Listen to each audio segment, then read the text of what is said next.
on va dire, un recul démocratique?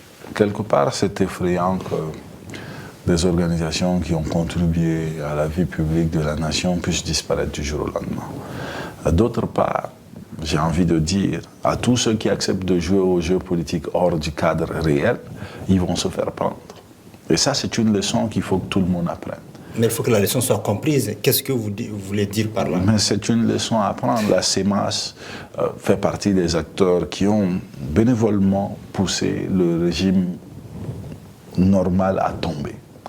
Et qui ont ensuite décidé de se lancer dans une manifestation, parce que son parrain, qui est d'ailleurs une cible de choix aujourd'hui, a participé à choisir Bandao d'une façon qu'aucun texte de la République du Mali ne prévoit. La façon dont Bandao a été choisi, il n'y a aucun fondement juridique derrière. On a mis en place un collège, je ne sais comment, personne ne peut vous dire comment, qui est venu choisir un président pour nous, sur quelle base.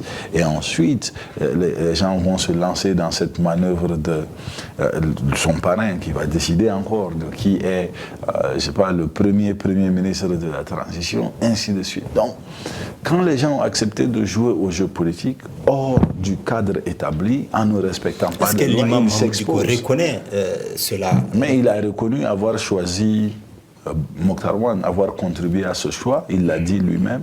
Et aussi, quand le collège qui a choisi Bandao est sorti, les images parlent. L'imam est bien présent, il est là. Il peut être présent, il n'est pas décidé. Il était dans la salle, c'est suffisant. L'AM est-elle instrumentalisée? Par qui?